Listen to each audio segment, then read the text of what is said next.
স্রষ্টা আমাদেরকে সৃষ্টি করে এক সংগ্রামে ঠেলে দিয়েছে। এখানে সংগ্রাম না করলে বেঁচে থাকা যায়? কেউ আপনার জায়গা করে দিবে না, বরং আপনি জায়গা করে নিলে টাইনা নিচে নামাবে। Never underestimate any job. ছোট্ট চাকরি পাইলে ঢুকে যাবা, বড় অফার আসলে পরে ঢুকবা। এটা হোটেলের ওয়েটার, এটা ছোট্ট স্টাফ, এটা কেরানি না, কাজই। কাজে লজ্জা নেই, লজ্জা হচ্ছে অলসতায়। আমাদের যে এলাকা যেই জিনিসের জন্য বিখ্যাত ওইটাকে আমাদের ব্র্যান্ডিং করতে হবে। যেহেতু আমাদের চাকরি কম, ওই চাকরির বাজারে আমরা লাইন দিতে চাই না। আমাদের মেধাকে খাটিয়ে আমরা নতুন তরুণ উদ্যোক্তা বানাতে চাই। উদ্যোক্তা যত বাড়বে ততই দেশের কল্যাণ হবে। ইসলামের বিধান হচ্ছে যখন সালাতের সময় হবে আপনি মসজিদে যাবেন, আবার সালাত শেষ আপনি আপনার কাজে চলে যাবেন। when you are done with your salah spread out to your workplace। কাজ শেষ তো আপনার কর্মস্থলে চলে যান। এটা হচ্ছে ইসলামের নিয়ম। তাহলে ইসলামে ইবাদতের অ্যাটিটিউডটা বুঝতে পারছেন? কাজের সময় কাজ, নামাজের সময় আওয়াজ করে বলেন, কাজের সময় নামাজের সময়। সুন্দর হয়েছে না বিষয়টা? ফাইদা কুদিয়াতিস সালাতু ফান্তাশিরু ফিল আরদ। যখন তোমাদের সালাত শেষ তখন জমিনে ছড়িয়ে পড়ো, বের হয়ে যাও, কাজে নেমে পড়ো। কাজে কোনো লজ্জা নাই, পরিশ্রমে কোনো লজ্জা আছে? যিনি রিক্সা চালায় এতে তার কোনো লজ্জা আছে? দিনমজুর, কুলি, ঠেলা গাড়ি চালায়, ছোট্ট ব্যবসা করে, এতে কোনো লজ্জা আছে? লজ্জা নাই। খেয়াল রাখবেন, লজ্জা হচ্ছে অলসতায়। লজ্জা কিসে? বিষ্ণু ঈসা ইসলাম বলেছেন, মা আকালা আহাদুন তুআমান কাত্তু খায়রুম মিন আইয়াকুলা মিন আমালি ইয়াদি। নিজ হাতে উপার্জিত খাবারের চেয়ে, অর্থের চেয়ে শ্রেষ্ঠ খাবার পৃথিবীর কোনো মানুষ কোনোদিন ভক্ষণ করে নাই। চিল্লায় কোন সুবহানাল্লাহ। শ্রেষ্ঠতম খাবার নিজ হাতে উপার্জিত খাবার। বাংলাদেশে চাকরির বাজার খুব মন্দা, ঠিক কিনা? বাংলাদেশ ইন্ডিয়াতে চাকরি পেতে অনেক কষ্ট। সামান্য একটা পদের জন্য যেখানে চেয়েছে ক্লাস 8 পাস, এখানে ডবল মাস্টার ডিগ্রি অ্যাপ্লাই করছে কয়েক লক্ষ। এজন্য আমাদেরকে উদ্যোক্তা হতে হবে। You have to be the entrepreneur. আমাদের উদ্যোক্তা দরকার, বেশি বেশি নতুন নতুন উদ্যোক্তা। নিজেই এমন আইডিয়া নিয়ে আসবে যেই আইডিয়া বিক্রি করে দুর্দান্ত আইডিয়া দিয়ে তুমি পুরো দেশ কাঁপিয়ে দিতে পারো। পারা যাবে না লক্ষ্মীপুরের ছেলেরা? আইডিয়ার অনেক দাম। You have to generate new ideas. নতুন নতুন আইডিয়া এনে মানুষ গোটা বিশ্বকে তাক লাগিয়ে দিচ্ছে। এই যে কত কয়েক বছর আগে কারের একটা রাইড চালু হয়েছে, নাম হয়েছে উবার। এই উবার কোম্পানি কি করে জানেন? নিজেদের ব্যবসা নাই, পুঁজি নাই, পাত্তি নাই, অফিস নাই, কিচ্ছু নাই, কোটি কোটি টাকা নিচ্ছে just idea. Just they are generating new ideas. নতুন নতুন আইডিয়া দিয়ে গোটা বিশ্ব কাঁপিয়ে নিয়েছে একটা মোবাইল অ্যাপসের মাধ্যমে। কিসের মাধ্যমে? Mobile apps. একটা কোম্পানি খুলেছে, গোটা বিশ্বের সব প্রাইভেট কারওয়ালারা ওইখানে রেজিস্ট্রেশন করে আপনি মোবাইলে কোথায় যাবেন, কোত্থেকে যাবেন লিখবেন, গাড়ি আপনার বাড়ির সামনে এসে হাজির। তার একটা পার্সেন্টেজ ওই উবার কোম্পানি পায়। ইউনাইটেড স্টেটস অফ আমেরিকার একটা স্টেট আছে সান ফ্রান্সিসকো, ওইখান থেকে শুরু করছে। 775টা সিটিতে ওদের অপারেশন আছে। বাংলাদেশে ঢাকাতেও আছে। আমি মালয়েশিয়াতে থাকি, ওখানেও আছে, ওখানেও আমরা চড়ি। প্রায় 63টা দেশে ওদের কাজ বাজ আছে। গত বছরে 2018 সালে ওদের প্রফিট ছিল, রেভিনিউ ছিল 11.27 billion US dollar. 11.27 US billion dollar. Just they are selling their ideas. নতুন নতুন আইডিয়া দিয়ে গোটা বিশ্ব কাঁপাচ্ছে। এই উবার যখন চালু হলো, আমি তখন মালয়েশিয়ায়, শুনলাম বাংলাদেশে নতুন আর একটা বাইর হইছে, পাঠাও। কি নাম? এটা বোধহয় সারা বাংলাদেশ ব্যাপী হয় নাই, 3টা জায়গায়, সিলেটে, চট্টগ্রামে আর ঢাকায়। এরা আরো চালাক। বাংলাদেশের ছেলেপেলেদের মাথায় চিকন চিকন অনেক বুদ্ধি। এরা ভাবলো এই উবার দিয়ে আর আমরা কত আগাবো, আমাদের গাড়ি আরো ছোট করতে হবে। এরা মোটরসাইকেল রাইড দেওয়া শুরু করছে। জ্যামের শহর ঢাকা, চিপা চাপা দিয়া এরা আপনারা নিয়ে জায়গা মতো পৌঁছায় দিবে।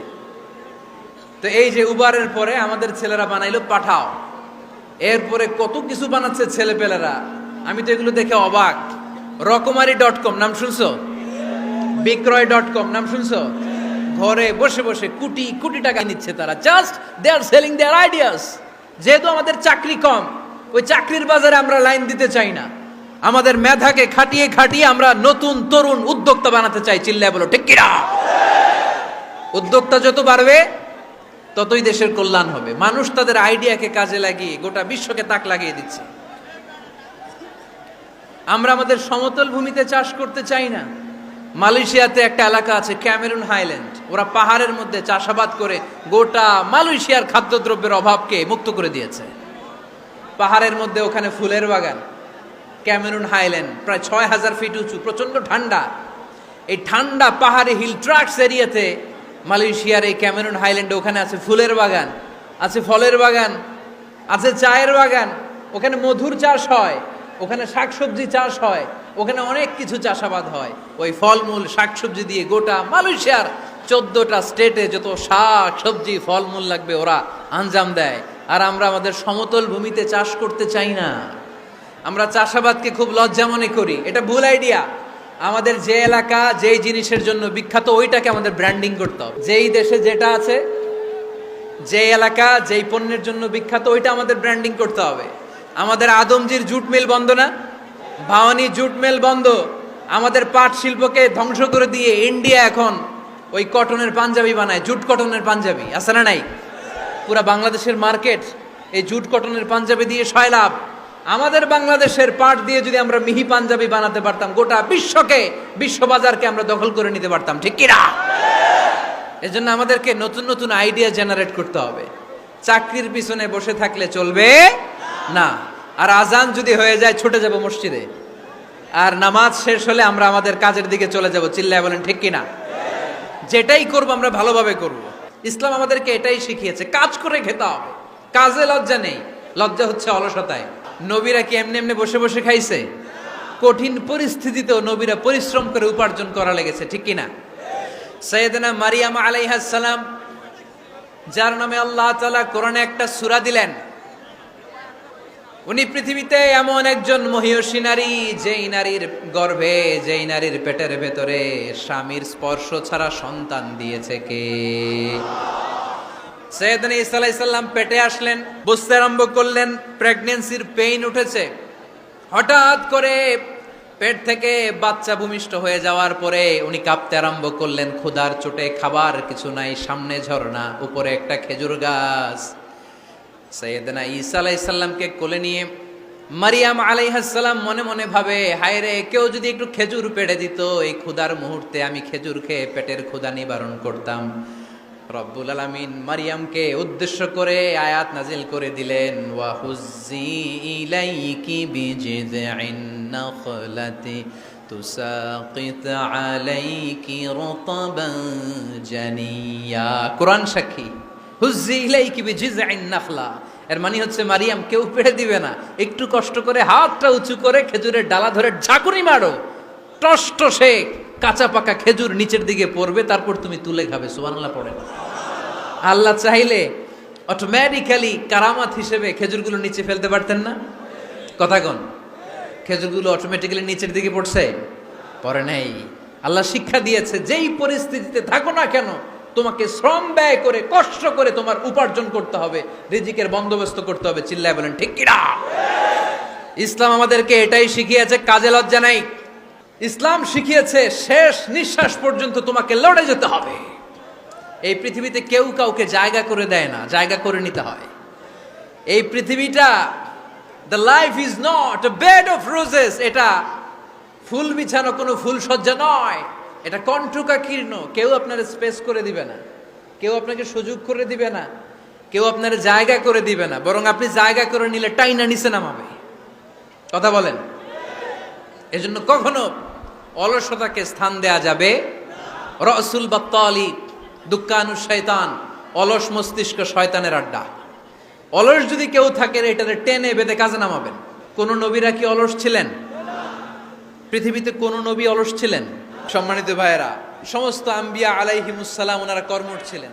এজন্য নবীরা যেহেতু কাজ করেছেন, কর্মঠ ছিলেন, আমরাও কর্মঠ হব, ঠিক কিনা? সাহাবারাও কর্মঠ ছিলেন, বিশ্বনবীর সাহাবারাও ব্যবসা করতেন। যারা ব্যবসা করেন তারা বিষ্ণু ঈসা ইসলামের সুন্নাহ পালন করছেন। পরিশ্রমে কোনো লজ্জা আছে? আমরা কাজ করে খাবো, ঠিক কিনা? Never underestimate any job. কোনো চাকরিকে ছোট করে দেখা যাবে, whether it's small or big, you don't care. এটার কেয়ার করা যাবে না। ছোট্ট চাকরি পাইলেই ঢুকে যাবা, বড় অফার আসলে পরে ঢুকবা। এটা ছোট কাজ, এটা হোটেলের ওয়েটার, এটা ছোট্ট স্টাফ, এটা কেরানি না। কাজ কাজই, কাজের মধ্যে কোনো ছোট বড় নাই। কোনো না কোনো কাজের সাথে জড়িত হব।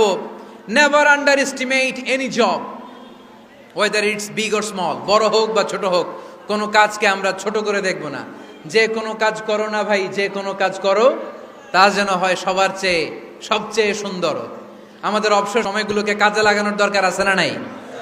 আমরা নিজেদেরকে কর্মঠ করে, কর্মজীবী হিসেবে, শ্রমজীবী হিসেবে নিজেদেরকে প্রতিষ্ঠিত করতে চাই। রাজি আছো মুসলমান? লক্ষ্মীপুরের যুবক ছেলেরা আওয়াজ করে বলো, পারা যাবে? লজ্জা কিসে? লজ্জা কিসে? অনেকে টাঙ্কি মারে, এদিক সেদিক ঘুরে, আর বলে আমার আব্বা চেয়ারম্যান। আরে তোর আব্বা চেয়ারম্যান, তুই কি? কয় আমার আব্বা MP, member of the parliament. আরে তোর বাবা এমপি, এটা তো তার গৌরব, তোর কি আছে সেটা বল। এজন্য নিজের পায়ে দাঁড়াবো। অলসতার সাথে আমাদের কোনো সম্পর্ক। আজকের এই মাহফিল থেকে আমরা অলসতা, অকর্মণ্যতাকে নো বলে দিলাম। অলসতাকে আমরা কি বললাম? আরো জোরে বলতে হবে, অলসতাকে কি বলবো? আর সব সময় কর্মঠ থাকবো, এনার্জেটিক থাকবো, নিজের পায়ে দাঁড়াবো, আইডিয়া জেনারেট করব, এন্টারপ্রেনার হওয়ার চেষ্টা করব। নতুন নতুন উদ্যোক্তা হওয়ার মাধ্যমে আমরা আমাদের নিজেদের ভাগ্য পরিবর্তনের চেষ্টা করব। কারণ আল্লাহ বলেছেন, ইন্নাল্লাহা লা ইউগাইয়িরু মা বিকাউমিন হাত্তা ইউগাইয়িরু মা বিআনফুসিহিম। আল্লাহ তাআলা ততক্ষণ পর্যন্ত কোনো জাতির ভাগ্যের চাকার পরিবর্তন করে না যতক্ষণ পর্যন্ত ওই জাতি নিজে নিজের ভাগ্যের চাকার পরিবর্তন করতে না চায়। চিল্লা এখন ঠিক কিনা? লাকাদ খালাকনাল ইনসানা ফি কাবাদ। আমি মানব জাতিকে কষ্ট সহিষ্ণু আর কর্ম সহিষ্ণু করে তৈরি করেছি। স্রষ্টা আমাদেরকে সৃষ্টি করে এক সংগ্রামে ঠেলে দিয়েছে। এখানে সংগ্রাম না করলে বেঁচে থাকা যায়? আমাদের সংগ্রামটা শুরু হয়েছে যখন আমরা মায়ের পেট থেকে বেরিয়েছি, ঠিক কিনা? একটা বাবার স্পার্মের মধ্যে 2 কোটি যদি শুক্রাণু না থেকে, সেখান থেকে সন্তান হয় না। তার মানে এই 2 কোটি শুক্রাণুর মধ্য থেকে আপনি একজন সফল মানুষ, যিনি বাকি 2 কোটির মধ্য থেকে সব শুক্রাণুগুলোকে হারিয়ে আপনি সফল হতে পেরেছেন। সেখান থেকে দুনিয়ার বুকে আপনি যখন এসেছেন, আপনাকে সংগ্রাম করে আসতে হয়েছে। যারা সিজারের মাধ্যমে পৃথিবীতে আসে তাদের এই সংগ্রামটা থাকে না, কিন্তু যারা নর্মাল প্রসেসে পৃথিবীতে আসে তাদের প্রচণ্ড সংগ্রাম করে, প্রচণ্ড চাপা খেয়ে পৃথিবীতে আসতে হয়, ঠিক কিনা? কারণ আমাদের সাইজ ছিল অনেক বড়। আমাদের মায়ের যে অঙ্গটা দিয়ে আমরা পৃথিবীতে আসব, ওই জায়গাটা ছিল খুবই সরু। আমাকে সংগ্রাম করে, আমাকে যুদ্ধ করে, আমার নিজের অস্তিত্বের প্রমাণ দিয়ে চিৎকার মেরে এই পৃথিবীতে আসতে হয়েছে। চিল্লায় বলো ঠিক কিনা? এজন্য এই পৃথিবীর বুকে আমরা যতদিন থাকবো সংগ্রাম করে বাঁচতে হবে, ঠিক কিনা? পরিশ্রমে লজ্জা আছে? লজ্জা কিসে? মনে থাকবে লক্ষ্মীপুরের ছেলেরা, যে আয়াত দিয়ে শুরু করেছি সে আয়াত দিয়ে শেষ করছি। যখন সালাতের সময় হয় মসজিদে যাব, আর সালাত যখন শেষ হয় তখন মসজিদের বাইরে আমরা কাজে নেমে পড়বো। রাজি আছি তো? Be a part of our vision. Do listen and share the khair. Be with our official social media handle for latest updates.